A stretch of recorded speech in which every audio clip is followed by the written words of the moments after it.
Okay, hello everyone. It would seem that my video at least seems to be working towards YouTube, and I hope you can also hear my voice just fine. Welcome to this webinar. My name is Jussi-Pekka Järvinen. I'll be talking to you today a little bit about technology in education, and I've titled this talk How, When, and Why. Um, I feel it's important to start with this is a topic that I could talk about for about a year and a half of university studies. So understandably, we're not going to be covering all of the bases dealing with educational technology within the scope of this about 60-minute talk. But I'll try to touch on the most important topics in my mind and give you a few examples along the way as well. Um, I'm joined here today by Dimitri from Eduten, and he will be monitoring the chat in YouTube. So if you have any questions, if you have any comments, something that you would like clarified, feel free to leave a comment in the chat, and Dimitri will be sending those over to me, and I'll try to answer them as best as I can. And like I said, any comments, questions are welcome. I'll try to cover them even if they're not directly dealing with a certain topic in this webinar. Um, A few words about myself. I work currently as a university teacher at the University of Turku here in Finland. And Turku is located on the southwest coast of Finland. Very beautiful area over here. And the topics that I work with, that I mainly teach, are digital learning and teaching. And then I also work as a lecturer as a part of a thing that we call Artificial Intelligence Academy, where students will get to know different aspects of AI and its effects on society. And in the course that I teach, we look at how AI affects learning and teaching in schools. I work with both pre-service teachers and also in-service teachers as a part of a professional development program that we have for teachers who are coming to specialize in digital technologies. And I will actually be joining Eduten as a full-time employee starting next August. So I'm really excited about this. I've been working as a university teacher dealing with digital technologies for quite a few years now. And I'm very interested to be focusing on my main points of interest, which deal with learning analytics and different digital learning environments and how we can use those to best promote teaching and promote learning in the classroom. And we worked on this program for digital learning and teaching along with my colleague Aleksi Lahti for basically since 2016. And then in 2019, we were actually awarded the Teachers of the Year award at our university, which was quite a big and nice surprise for us. But I guess that means we were doing something right. Like I said, I'm talking to you from Finland. Um, You probably know where Finland is about. It's up in the northern part of Europe. We are situated there between Sweden, Norway, and Russia. And I've chosen a few pictures for here because I feel that every webinar where you talk about where you're from, you need to have some kind of a picture from that area. These pictures are actually within 1 kilometer of where I live. So this just goes to show that Finland has nice nature, various different seasons. It can get very cold and a lot of snow on the ground, but then again, the other picture is taken at 4 a.m. during the summer when the sun is already coming up, since our nights tend to be quite short and our sun stays up almost all night during the middle parts of the summer. But it's a very beautiful country. Once traveling eases up again, I hope everyone gets a chance to visit if you hope to do so. We have a lot of other stuff also to see and get to know apart from our excellent school system. And the topics that I'll be talking to you about today. Um, First off, I'll start with a topic that sometimes I guess is thought of as being a little controversial in a way. I find it quite an important topic to talk about when we talk about digital technologies and digital education. So I'll talk about digital natives first, just clarify a few things that have to do with this term. Then we will look at what using edtech actually means, how we should use technology, or how I propose that you should use technology, also based on what we know through research and scientific evidence on what are some of the best practices for deploying different types of technology within the classroom. Along those notes, I'll cover some benefits of actually using educational technology. So how can we benefit? What kind of benefits we as the teacher or our students or school leaders or whoever the stakeholder is can receive from using educational technology. And then I'll end the webinar on a topic that is probably one of my favorite parts about educational technology, which is learning analytics, and give a few examples of how learning analytics can help you as a teacher in the classroom, how it can help your students, and what kind of benefits you can actually receive from using learning analytics. First off, like I promised, we will cover a topic that I often end up having very interesting conversations about with my students when they first start learning about digital learning environments, digital technologies in education, all of these things. It's the topic of digital natives that you might have heard of before. And the idea behind this, the original idea where the term digital natives comes from, actually comes from back in 2001, a person named Mark Prensky wrote an article about digital natives, where he proposed that the students that we have nowadays, and in his article, I believe it was students born after the year 1984, due to the fact that they've grown up surrounded by digital technologies, that they somehow think differently, they somehow learn differently, that many things in these pupils or in these students has actually changed, and that we need to design our schools or redesign our schools to accommodate for these digital natives. And I'm sure you've heard of this line of thinking, and you've probably ran into it maybe within your own jobs. I don't know how many teachers I have listening today, but I'm sure there are quite a few teachers online. Uh, I've put down two questions here. What does the evidence tell us about digital natives, and what do we need to consider as teachers? And I'll sum it up shortly. Once again, this is a topic for an hour and a half of talking about this digital native debate. But I'll sum it up as digital natives in the sense of having students that are somehow fundamentally different than students from, say, 15 years ago or 10 years ago, that it's not really supported by scientific evidence.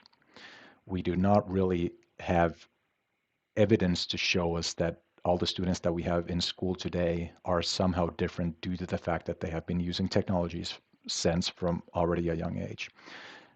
We don't really have evidence to show us that their brains have developed in a different way, or their way that they learn new things has changed.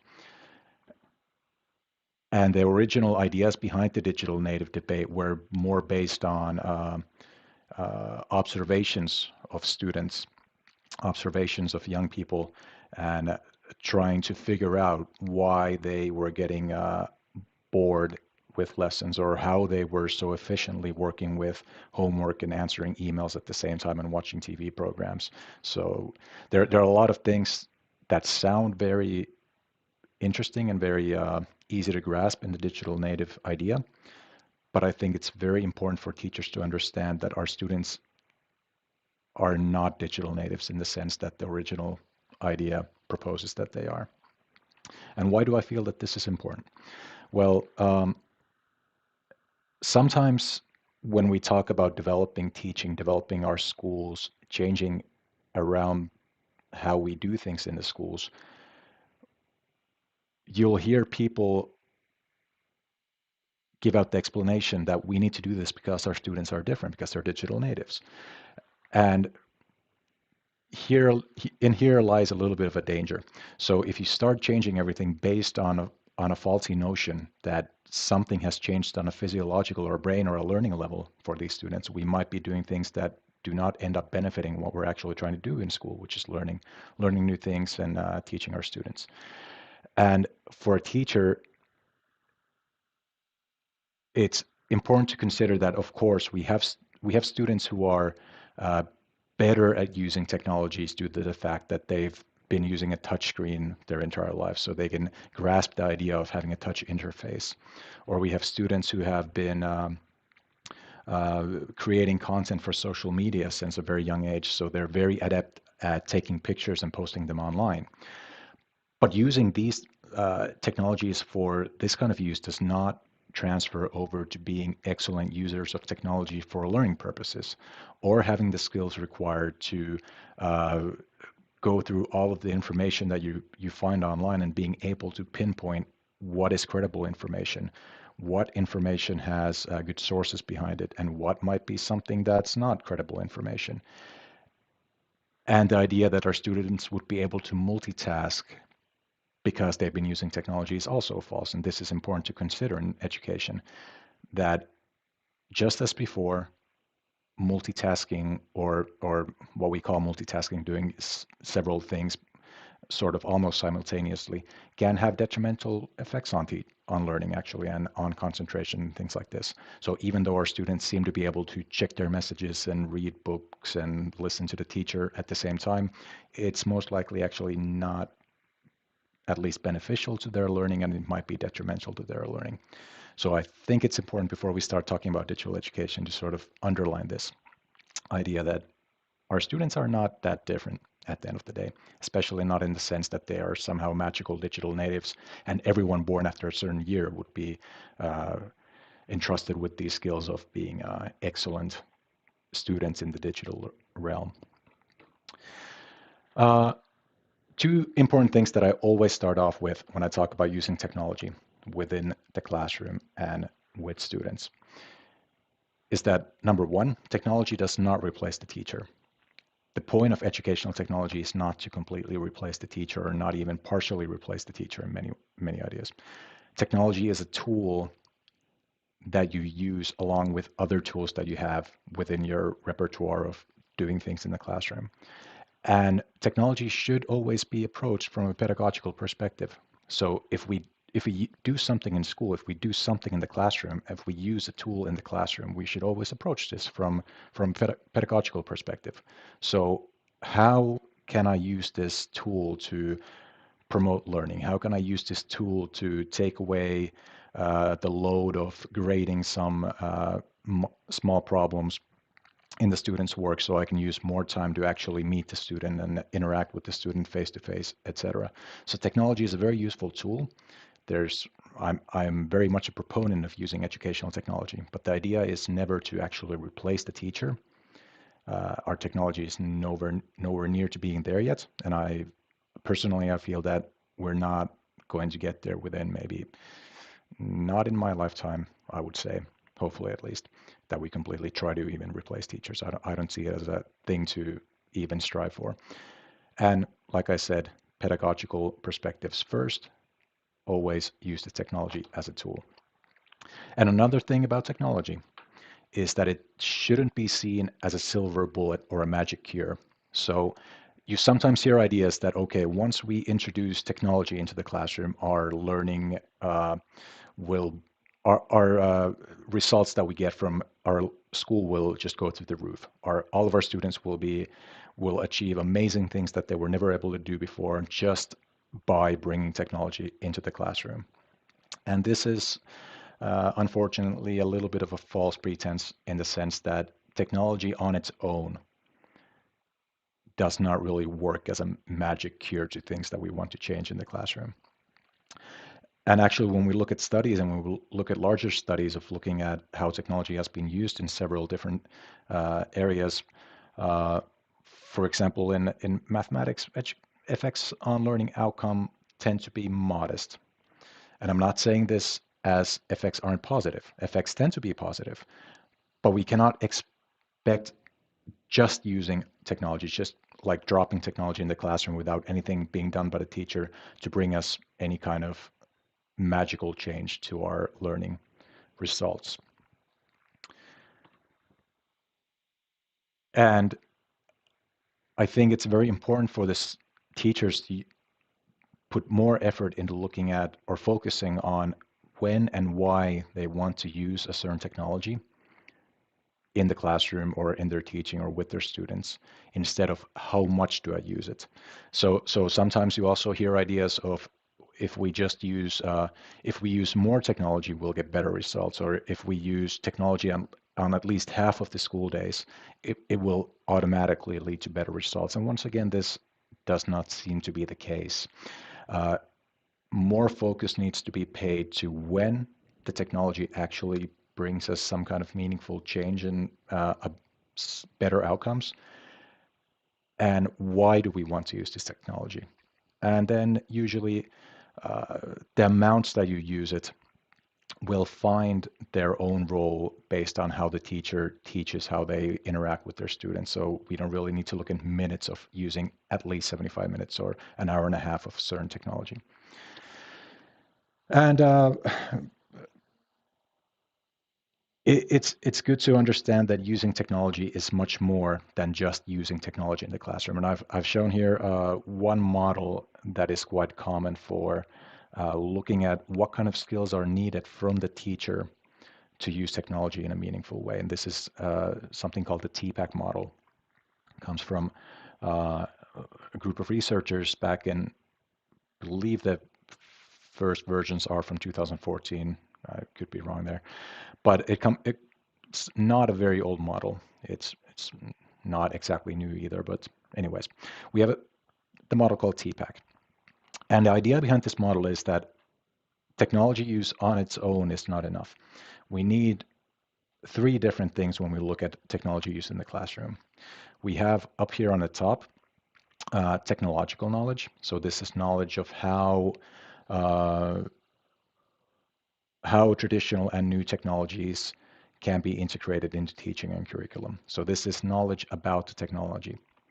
Then we have pedagogical knowledge, which refers to the teacher knowledge about different instructional practices, different strategies and different methods to promote learning. So pedagogical practices.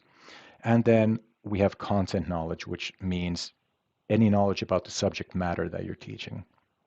So you need to have a combination of these three things to reach sort of what we're striving for in the classroom when we use technology, to approach it through a technological, pedagogical content knowledge. So you can look at a piece of technology, you can approach it from your content knowledge of the subject matter that you're teaching, and through your pedagogical knowledge, you can think about how that certain piece of technology could promote learning. What methods of using that technology can I use to teach this certain subject area that I'm teaching to actually bring about positive change in the classroom? So I think this model, while there are many models for looking at how teachers use technology in the classroom, I quite like the TPACK model in the sense that I think it sort of sums everything together nicely. It shows us and reminds us that using technology is not just about using technology. It's about integrating technology to be a natural part of what we do in the classroom, to be a part of the pedagogical work we do in the classroom, and be a part of the content knowledge that we as teachers have. So the question that I uh, promised to answer a little bit during this seminar is how technology can provide us improvements to teaching and learning. And I noticed that there's actually a question in about the TPACK model and how it has to do with Schulman's model, which is an excellent question. And I'll answer it shortly that yes, Schulman's model and TPACK model are connected. Their TPACK sort of draws on what Schulman's model talks about in many ways. So they are connected, and this is sort of adding the technological aspect to that. So that is an excellent question. Thank you for that. Um, so what kind of improvements can we gain from technology in teaching and learning. And I'll sum up a few different research papers, a few different larger ideas that we have about what kind of benefits, what kind of effects do we usually see when we introduce technology into the classroom. First off, it can be said that technology is usually more successful as a supplement instead of a replacement. And what this means is usually when we introduce technologies into our teaching, into the classroom, it tends to be more successful when we try to supplement the good things that we're already doing instead of completely replace things that are done in the classroom. So using new technologies, promoting new technologies, bringing them into the classroom does not mean that we're trying to completely replace things that we have already been doing. So that is an important thing I feel always to remember, that try to approach technology as something that brings additional things to what you're already doing well, instead of completely replacing things in the classroom and in the schoolwork. And technology can be an excellent catalyst for change. So introducing technology into the classroom can lead to bigger changes, can lead to us understanding better what things are working in the classroom, what we want to improve, how we can further employ these new technologies to bring added benefit to what we're already doing. And the big question is, how can we use technology for improvement as well as more effective and efficient teaching and learning practices? And this is a question that is brought up in actually several different research papers uh, and different summaries about the topic. And I've quoted here or used here as one of the sources, a paper by Higgins and co. from actually way back in 2012, where they proposed this question: is how can we use technology for improvement? And how can we use it for more effective and more efficient teaching and learning practices? So instead of how can we just replace something that we're already doing, how can we better what we're already doing in the classroom? I think this is an important thing to keep in mind. And I have a few other questions from different research papers also, or for few different points about using edtech that I'd like to bring up now, because they're, like I said, this is an area that we could dive very deep into, but these are good general guidelines to keep in mind. So it seems to be that the presence of technology is of some kind of benefit to students and student achievement. So looking at a large number of studies, looking at this is a look at different meta-analyses studies that already look at a lot of different studies. Uh, so it seems that when we have technology in the classroom, we tend to get some kind of benefits. Now, this benefit is not something that is way, way above what we had before using technology, but it's a slight and nice improvement. So it sort of tells us that technology does not tend to be detrimental to learning, at least in most cases and when used correctly.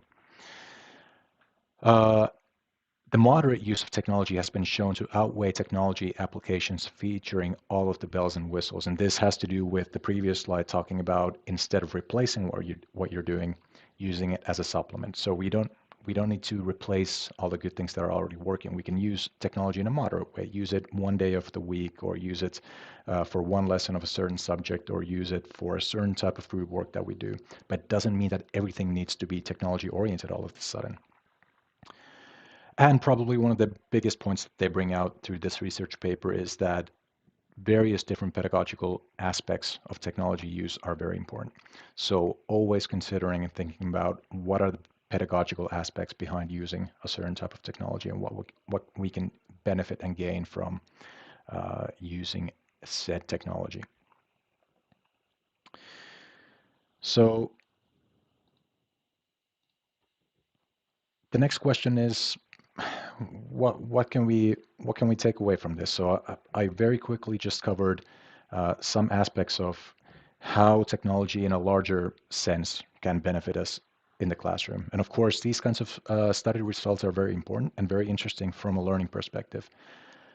But as a teacher in the classroom, many times we look for something more concrete, something more like, how can I take this that I just heard about the research side and how can I apply this to practice. And I'll try to give a few examples of how technology can, in different specific ways, actually benefit what you're doing in the classroom, what you're doing as a teacher, what your students are doing, how they're learning, etc. And I'll start with a point that although I don't exactly know what education looks like in every country in the world, but I would say this is more of a rule across the world than an exception.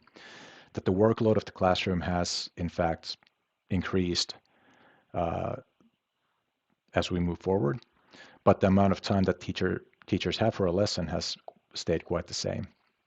And at least in Finland, this is true in the sense that the amount of documenting that the teacher needs to do during the day has increased quite a bit. There are a lot of sort of extracurricular things that the teacher needs to do within the day that take away from the actual time of the lesson or take away from being able to concentrate on the actual lesson at hand. And this in total has increased teacher workload quite a bit. And one very exciting prospect of technologies, and especially new technologies like artificial intelligence or well, things that we tend to call artificial intelligence. I won't get into the discussion about what artificial intelligence is and isn't, but things that we tend to call artificial intelligence. One big promise of those technologies for school could, in fact, be that we could take some of this workload away from the teachers. And and this is a report about how AI might and in fact will most likely impact teachers. And this is looking at how technology can help reallocate the time uh, that teachers do different tasks in the classroom and help replace that and give them time to actually support student learning. And I'd like to draw your attention to evaluation and feedback, for example. And here the blue square shows us that we can actually uh, possibly reallocate almost half of the time that we spend for evaluation and feedback. Same as for preparation and same as for administration. So technology can help free time from the teacher to be able to spend more time actually supporting the students with their learning, actually interacting with the students, actually giving one-to-one support for the students, for example. And some other typical challenges that we as teachers tend to face sometimes is I'm sure every teacher, at least, who is listening, and I think everyone, despite being a teacher or not, will understand what we're talking about when we say that there are large gaps within uh, the skills of the students within our classes. So we have very heterogeneous classrooms from many perspectives. And this leads to the fact that there are big gaps in student skills in different subject matters, for example. And as teachers, one of the big challenges that we face is how do we provide enough meaningful challenge for the gifted students, while at the same time providing enough support for the low performing students to keep everyone sort of satisfied and everyone working with the type and amount of challenge that promotes learning the best way that we know possible, and try to keep them working at a level where they're not frustrated due to having too much challenge, but they're also not frustrated due to the fact that everything is too easy for them. And how can we get information about this, about student performance, for example, at an early enough stage to identify the need for these kinds of supports and the need for added challenge, for example? And I've taken a called Tomlinson from 2014 where he talks about the differentiated classroom and responding to the needs of all learners. And he brings up a quote that says, the modern heterogeneous classrooms of today tend to swallow some learners, pinch other learners, and fails to inspire most. Um, as a teacher, I tend to be more positive about this idea that it's not I don't feel that the classrooms fail to inspire most. I think this has a lot to do with what the teacher is actually doing in the classroom, not so much the fact that we have sometimes very wide gaps in the student skills in the classroom. But I think he has a very fair point in the fact that doing the same thing with all the students within a classroom where you have very wide skill gaps between the students can be very frustrating for both the students who are struggling with the topic and the students who are already way ahead of the topic that you're covering. And from here, we get to the point of why I'm actually very excited about learning analytics and why I'm very excited about joining the great team at Eduten and getting to work with Eduten Playground in the future, much more than I already have so far. And most of it comes down to learning analytics, and I'll cover a few topics about this topic of learning analytics, what kind of evidence we have towards how different uses of learning analytics can benefit you as a teacher. And I'll give some personal examples also of how you can gain benefits from using systems that provide you with learning analytics, for example. And learning analytics, I'll go into in just a second and explain what that basically means if you're unfamiliar with that term. But I'll start with a takeaway from a research paper looking at mathematics achievements with technology applications in the K-12 setting. And one of the takeaways from this paper was that out of different ways of using educational technology, computer-assisted instruction, so abbreviation CAI, seems to have the best impact on mathematics achievement. And computer-assisted instruction basically is an interactive instructional technique where the computer is used to present both instructional material and then monitor the learning that takes place. So monitor how the students are performing and various other things related to their work within that digital learning environment, for example. And Eduten Playground can actually be looked at as a computer-assisted instruction environment, at least I would say in my opinion, but I would say it ticks most of the boxes, if not all the boxes that we need to tick to say that something is computer-assisted instruction. But on top of being computer-assisted instruction, it brings in additional benefits through the use of learning analytics and through the use of different things that we tend to call artificial intelligence or different ways of looking at statistics and data. And a few examples of how I like to use technology and learning analytics specifically in my teaching, and how I found that as both a primary school teacher, but in the last 5-6 years that I've been working as a university teacher, how I see that learning analytics can actually benefit me as a teacher. And the first point of view that I'll cover is giving me better understanding of how my students are performing. So learning analytics can give me a better understanding of how my students are performing. And I start this off by talking about data, because that's what learning analytics basically is. As we collect data from our students working in digital learning environments, we use that data, we analyze that data, and try to find different links between certain bits of data, or try to find make predictions based on that data. Basically, we're analyzing data that students generate when they work on their schoolwork. That's, I would say, the most simplest way that I can sum up what learning analytics is. And when we're gathering that data, be it in any different digital learning environment that you might be using, and in this example that I'm using through Eduten Playground, for example, we can start gaining a better understanding about students' learning and performance. So we can start seeing where they're struggling. We can start seeing when they're just breezing through the problems that they're presented with, basically having to put minimum effort to gain maximum points. So when they're actually working with something that is definitely not challenging enough for them, and we start seeing things that are quite hard to get a grasp of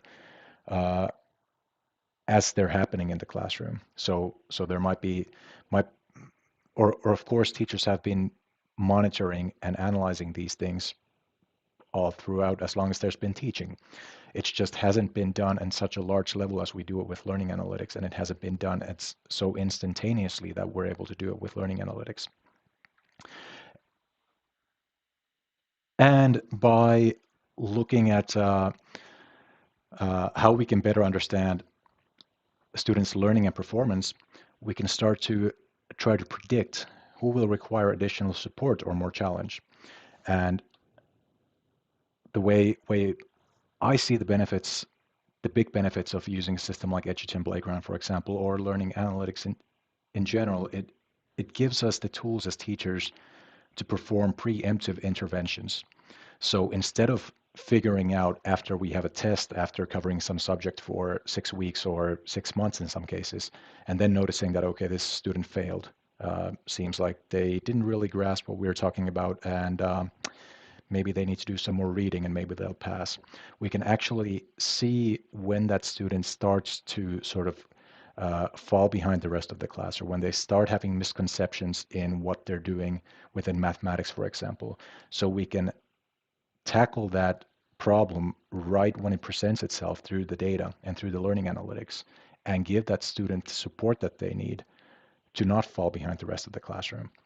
And as a teacher, I see this as probably uh, very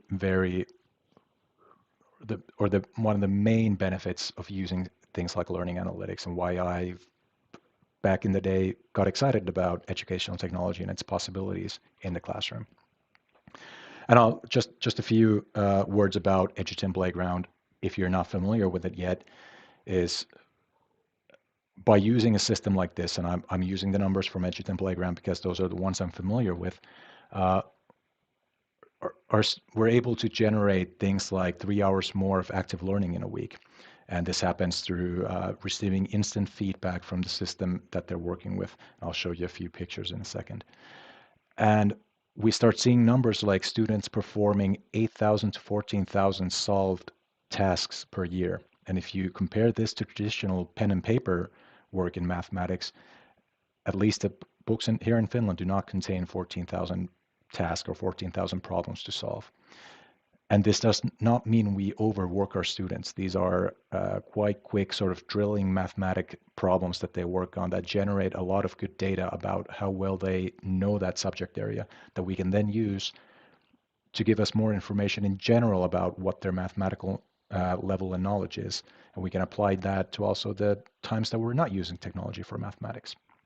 And they've been able to generate quite impressive performance for mathematics. And in Finland, the system that Eduten Playground is developed on, that actually just received quite a nice prize from UNESCO.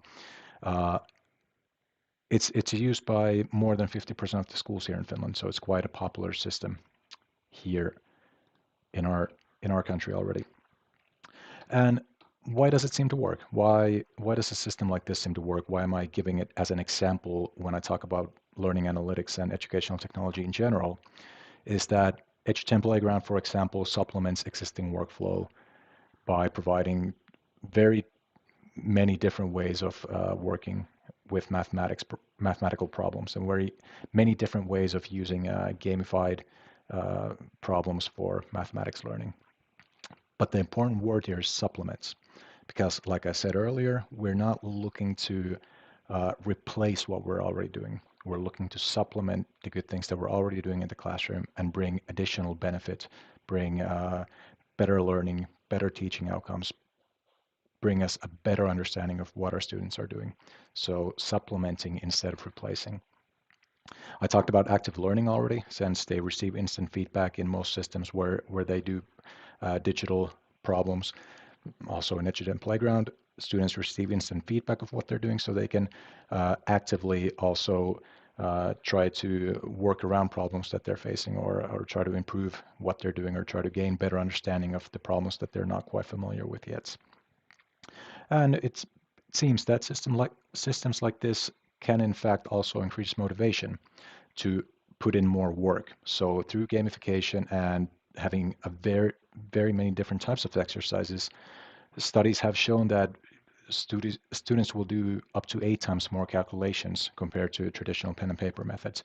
Now, some of this has to do with the fact that doing these kinds of problems is faster than traditional pen and paper mathematics, of course, but also the fact that the gaming experience is gamified, or the learning experience is gamified, so the students are trying to achieve a certain level, a certain bronze trophy or gold trophy, and they're always being presented with something new and exciting, different ways of doing mathematical problems instead of just the traditional uh, pen and paper mathematics, which of course is very important and we shouldn't replace, but we can supplement it with technology, as we're doing in this case. And the exercises that make up the bulk of what you do in Eduten Playground, for example, is something that I, as a university teacher, got very excited about when I first encountered uh, what they're doing here. It's because they're co-designed with Finnish teachers over a long period. The things that happen in this learning environment are based on actual research, are based on actual scientific evidence of what seems to be the best practice or the best way of utilizing this kind of system to promote learning. So it's not just based on marketing talk. It's based on evidence, it's based on research, it's based on trying to make teaching and learning better. And the idea, like I've been talking about earlier, is helping teachers help students in the best way they can to provide the kind of support they need, or give automatic assessment. For example, most of the problems that are done in Eduten Playground are automatically assessed, so they take that workload away from the teacher. Like we looked at that picture a little bit beforehand about what are the things we can replace with technology, or uh, do better with technology, and give that time back to the teacher to work with the students, work one-to-one with the students who, for example, need more support. And just sort of to help you understand what I talk about when I talk about learning analytics, there's a few screenshots from Eduten Playground that show what kind of different analytics the teacher receives. So you can see how accurately your students are answering questions. So they might have received top points because they tried a problem 10 times, but you as a teacher can see that they had to go through quite a few tries because their accuracy is a bit lower. So that tells you a little bit about, okay, well, they were able to work through that problem that they had, but they had seem to have some kind of problem to start off with. Maybe I need to look into this more. It shows you how easy or hard problems the students wanted to do, and it shows you what kind of a level they're working at in general, and helps you put that into perspective compared to the rest of the group also. So if they are going way ahead or falling far below the rest of the group, you can try to react to that. And then the analytics side, which I find very interesting, is using analytics to sort of look at student diligence. How much work are they putting in? Is that resulting in the results that we want to see, or do they maybe require additional support to reach what the goal that they've set for themselves or that we've set for them? And also identifying misconceptions in mathematics, for example, through learning analytics. This is a very exciting thing. Uh, by using the data that is gathered in Edge10, for example, uh, we can try to spot when someone has problems with subtraction, for example. And it's not just answering one question wrong, it's doing tens or hundreds of questions regarding subtraction, and then analytics being able to point out that there are systematic errors that the student is making. So it's not just a misclick, not just one false answer, but it's systematic, which tells us that, okay, maybe they need some additional help understanding what you do when you subtract numbers from each other. Maybe the teacher needs to take off 5 minutes to talk with that student to cover the basis of subtraction, and maybe that will be enough to help them understand it better and then start working again. And then we can use analytics to track if what we did actually had an effect. And then after we've looked at how the students can benefit from using learning analytics, I find it equally important to think about as a teacher using learning analytics to understand how I'm performing.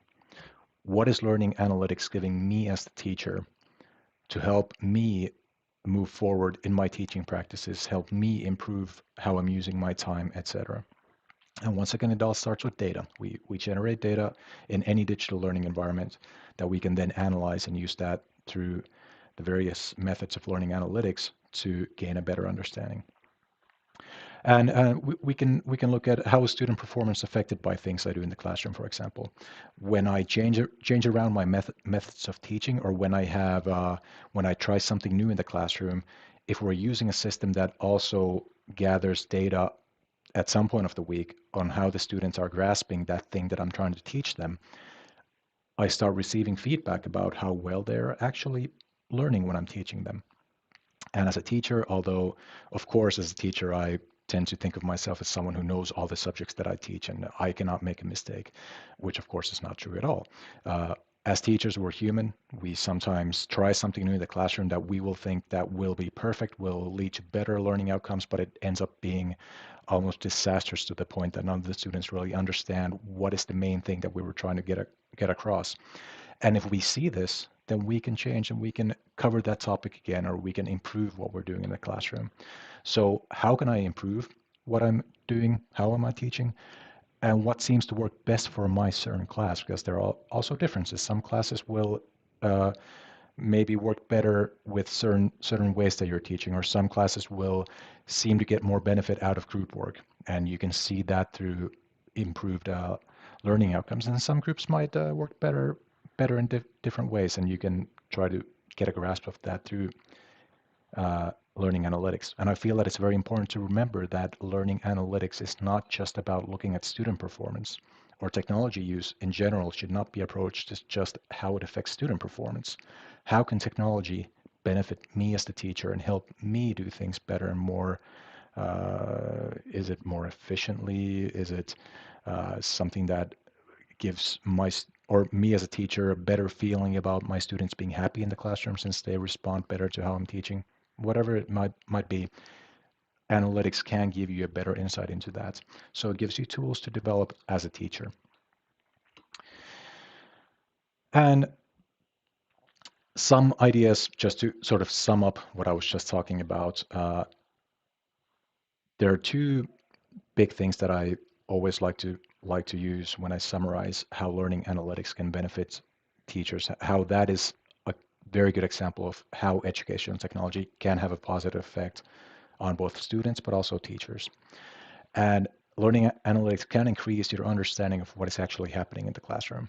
And like I said, of course, we as teachers, we already have an idea of how people are performing in the classroom. We can get an idea of grading their homework. We can get an idea through talking with the students.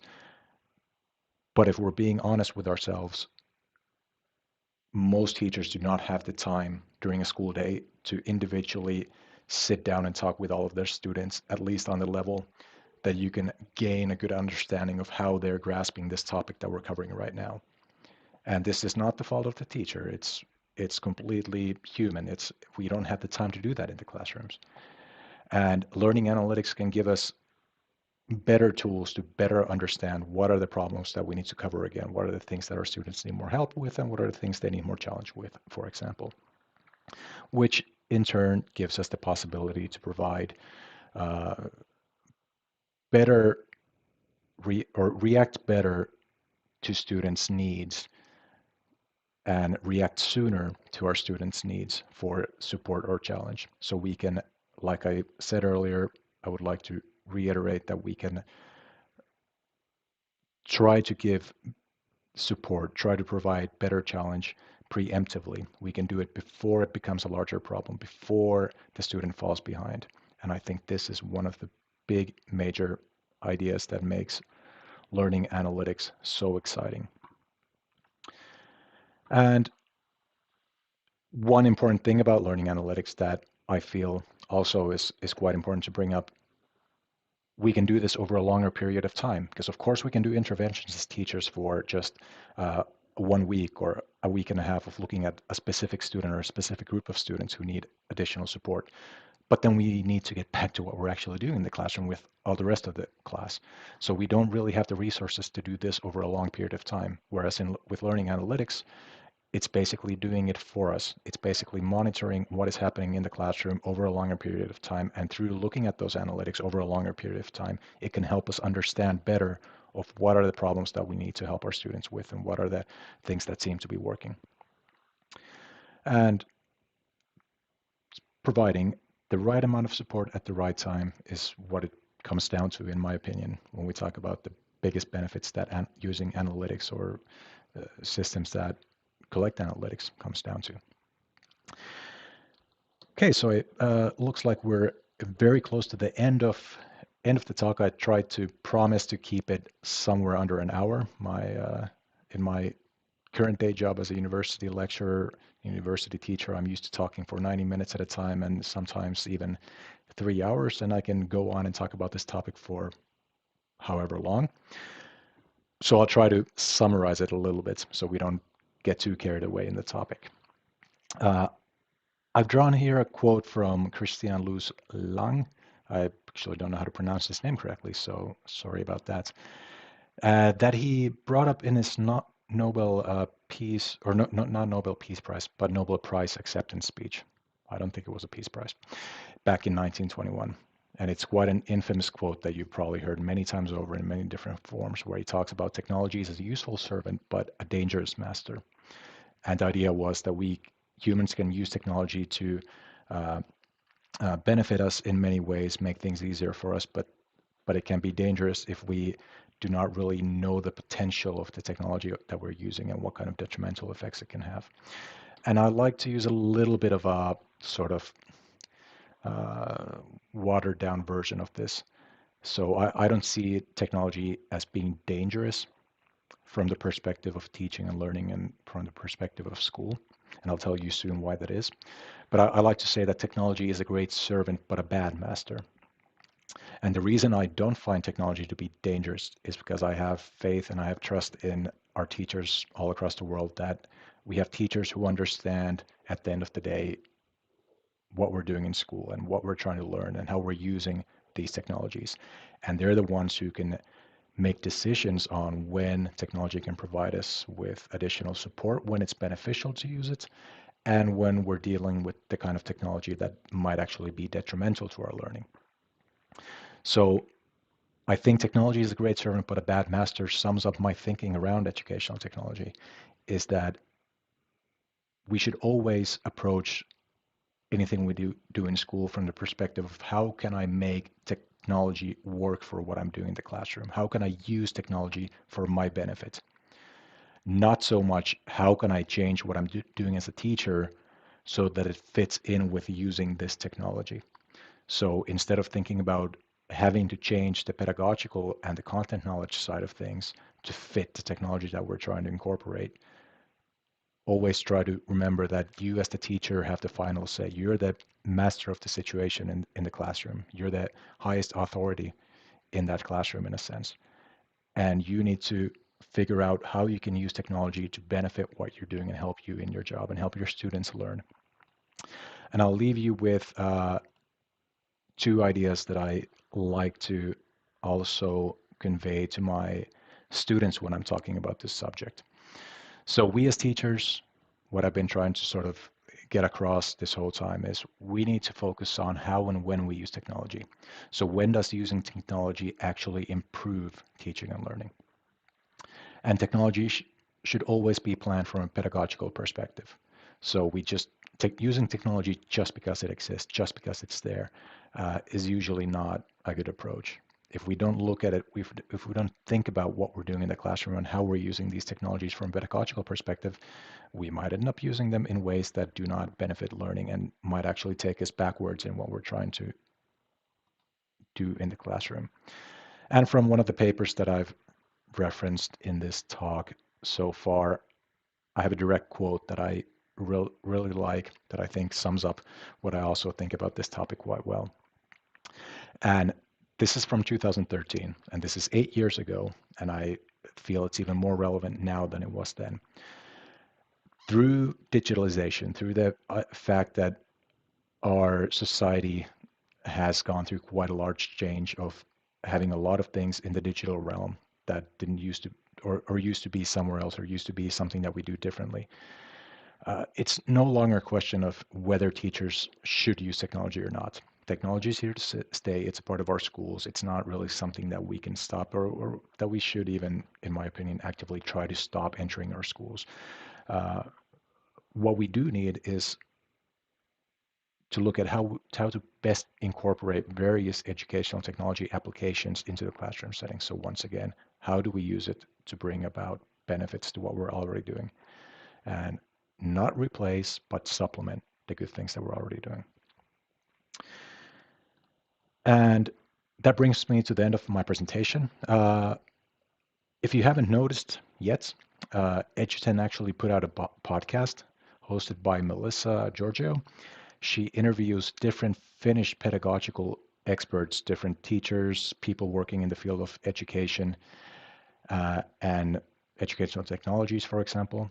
And I had the honor of being the first speaker, but you've listened to me speak now for an hour, so you probably get the idea of what I'm talking about in that podcast. But there are also a lot of other really, really great speakers already in that podcast, and you can find it, I think, on most Apple Podcasts and Spotify and etc. But go give it a listen. There are some really good insights into what our experts in Finland think about what makes our school system great, how we should approach education in the future, how our megatrends will affect education in the future, and so forth. And like I said, one of the examples I used in this presentation was, of course, Eduten Playground. And even though I will be working there starting next fall, I find it to be one of the best examples of using educational technology in a meaningful way, and that's the reason why I'm actually very excited to be joining that team. And there, if you're interested in looking at what Eduten Playground has to offer, you can sign up for a 4-week free pilot at eduten.com/get started.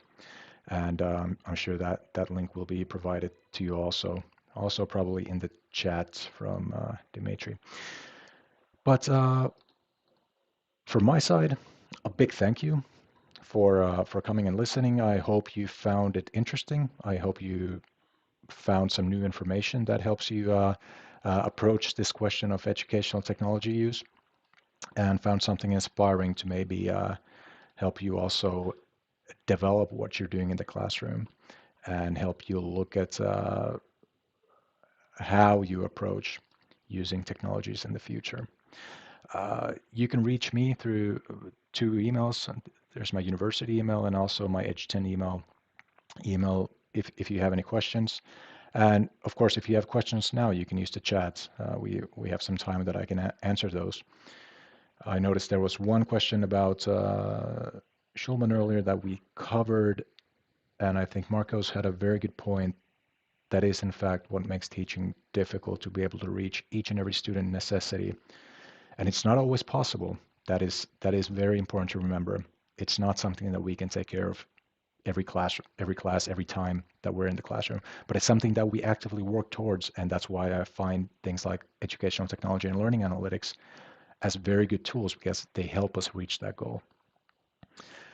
And nice to see that Petteri seems to also be online. He's been listening to me talk for 2 years at university, and nice to see that you're still here learning new things.